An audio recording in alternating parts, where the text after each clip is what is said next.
असं वाटत नाही का, की ना स्पर्धा परीक्षा एक स्कॅम आहे बरं का.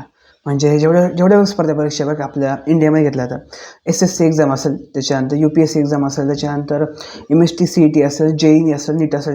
हे प्रत्येक स्पर्धा परीक्षा एक स्कॅम आहे असं वाटत नाही का. मला तर कंप्लीट 100% वाटतं की हा स्कॅम आहे. आता सांगतो बरं का, अकॉर्डिंग टू माय स्टोरी, जी माझी स्टोरी माझ्या आयुष्यात घडली सांगतो बरं का. जेव्हा मी 11वी-12वीला होतो, 11वी सायन्सला ॲडमिशन घ्यायची वेळ होती बरं का. जेव्हा मी जे ठिकाणी क्लासला होतो, त्या क्लासला सगळ्यात पहिले विचारलं गेलं, तुम्हाला कुठल्या बॅचमध्ये ॲडमिशन घ्यायचं आहे? एम-एस-टी, सी-ई-टी, जे-ई, नीट वगैरे, ठीक आहे. आणि याचं प्रत्येक फील्डमध्ये होतं बघा, मला माहीत नव्हती यावेळी गोष्ट. पण त्यावेळेस मी आय थिंक स्टेट बोर्डची बॅच सिलेक्ट केली होती 11वी सायन्सला बरं का. स्टेट बोर्डची आणि एम-एस-टी, सी-ईटीची बॅच सिलेक्ट केली होती, बरोबर, येस. आपण तिथे फी भरतो बरोबर. ते झाल्यानंतर आपण त्या क्लासला आपण ॲडमिशन घेतलं, आपण ते फी भरतो. आणि ते झाल्यानंतर जेव्हा आपण एक्झाम द्यायची वेळ असते, आता एक्झामची पण फी असते बरोबर ना. एक्झामची फी किती होती? आय थिंक सो प्रत्येक एम-एस-टी, सी-ई-टी म्हणा, जे-ई म्हणा, नीट म्हणा, प्रत्येक एक्झामची फी ₹1000 दरम्यान बरोबर फी असते. आणि ती आपण 1000 फी भरतो बरोबर. पण जेव्हा ते एक्झामचा रिझल्ट येतो, तेव्हा काय समोर येतं? मोस्ट ऑफ टाईम एकदा पेपर लीक झालेला असतो बरोबर, किंवा एखादा स्कॅम झालेला असतो, किंवा खूपशा अशा गोष्टी माहिती आहे प्रत्येकाला की पेपरच्या बाबतीत काय होतं. जे मोठे मोठे गव्हर्नमेंट एक्झामचे पेपर म्हणा, एंट्रन्स एक्झाम पेपर म्हणा, ते लीक होता वगैरे, अशा खूपशा गोष्टी मॅटर करतात.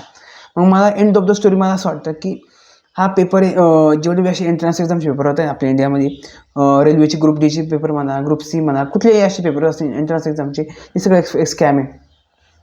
माझ्या स्टोरीवर मला असं वाटतं की मी 11वी-12वी खूप अभ्यास केला बरं का. आणि शेवटी जेव्हा पेपर द्यायची वेळ आली, तेव्हा खूप साऱ्या गोष्टी झाल्या अशाच. आणि जेव्हा आता पुढे जाऊन जेवढ्या एंट्रन्स एक्झाम म्हणा, स्पर्धा परीक्षा म्हणा, प्रत्येक गोष्टी बघा, एस-एस-सी एक्झाम पेपर लीक, जे-ईचा पेपर लीक, किंवा सी-ईटीचा पेपर लीक म्हणा, किंवा नीटचा पेपर लीक म्हणा, अशा गोष्टी समोर बघायला मिळतात आपल्याला. मग याच्यावर सोल्युशनमध्ये काय वाटतं की आपण ना या सगळ्या एंट्रन्स एक्झाम आहे याच्याकडून ही पाठ फिरवली पाहिजे. स्पर्धा परीक्षा क्रॅक करता म्हणजे काय होतं माहिती का, आपण जेव्हा एकदा फॉर्म भरतो, आता कमीत कमी आपल्या इंडियामध्ये जेवढे यूथ असतील, जेवढे तरुण मुलं असतील बरं का, at the age of 18 to 25च्या बिलोमधले, ते सगळे ते स्पर्धा परीक्षेच्या कुठं ते मोटिवेशन म्हणा, एखादी वेबसिरीज म्हणा, किंवा एखाद्या व्यक्तीकडून प्रेरित म्हणा, ते सगळ्या स्पर्धा परीक्षा देण्यासाठी आपण जातो म्हणा, ठीक आहे. म्हणजे उदाहरणार्थ जे-ईमध्ये चांगला रँक करून IIT मध्ये जाणं म्हणा, त्याच्यानंतर नीटमध्ये चांगलं MBBS मिळवणं म्हणा, खूप साऱ्या गोष्टी अशा आहे. UPSC म्हणून IAS IPS बनणं म्हणा, आपण त्या एंट्रन्स एक्झामसाठी खूप सारे पैसे भरतो क्लाससाठी, त्याच्यानंतर स्पर्धा परीक्षेचा पेपर देण्यासाठी पण एक्झाम फी पण असते बरोबर ना, ती पण पैसे भरतो.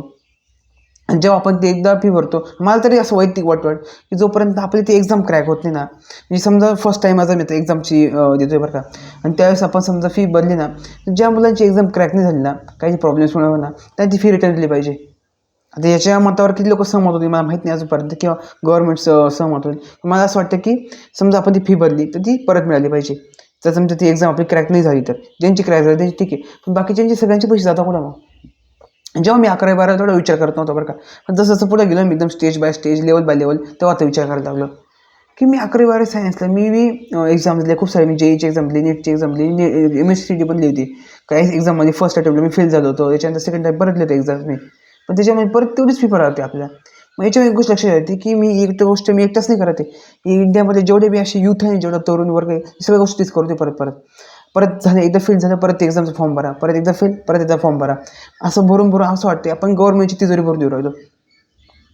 तो जेवढा पैसा, जेवढा वेळ, जेवढी मेहनत आपण त्या गोष्टीने लावतो ना यार, तेवढ्या गोष्टीने थोड्या वेगळ्या साईडने लावल्या कुठेतरी, कुठल्या वेगळ्या स्किल शिकण्यामध्ये म्हणा, हे म्हणा, ती जास्त बेटर आहे मला असं वाटतं. तर खूप सारे स्किल्स असे शिकण्यासारखे खरं वाटलं, मला सांगायची गरज नाही, अशी खूप सारे व्हिडिओज पण तयार केले, ज्याने सांगितले असे स्किल्स कुठले कुठले शिकले पाहिजे. मग ते शिकण्यामध्ये आपण त्या वेळ लावला ना, तर त्याचं जास्त आउटपुट मिळेल मला असं वाटतं. 10 ते 15 वर्ष आपण एखादी एंट्रन्स एक्झाम म्हणा, एखादी स्पर्धा परीक्षा म्हणा, त्याच्या करण्यासाठी लावून देतो बरोबर. पण ते करण्यापेक्षा ना, थोड्या वेळ जर आपण एखाद्या स्किल शिकण्यामध्ये म्हणा, एखादी नवीन गोष्ट शिकण्यामध्ये म्हणा, डेली आपल्या नॉलेजमध्ये अपडेट इन्व्हेस्टमेंट करण्यामध्ये केला ना, जास्त फायदा आहे मला असं वाटतं. दरवेळेस फक्त म्हणजे, आणि अजून या गोष्टी रिपीट होत चालल्या बरं का, परत परत या गोष्टी चेंज व्हायला तयार नाही खरं म्हटलं तर. दरवेळेस स्पर्धा परीक्षेचे पेपर लीक होतात, दरवेळेस तशी घोटाळे समोर येतात. नीट एक्झाम घोटाळा म्हणा, त्याच्यामध्ये पेपर लीक होत आहे, खूप सारे मुलं डिप्रेशन जात आहे, काही जण आत्महत्या करत आहे. या गोष्टी कंटिन्यू सुरूच आहे, अजूनपर्यंत थांबल्या तर नाही ना. मला असं वाटतं या गोष्टी कुठे थांबल्या पाहिजे आता.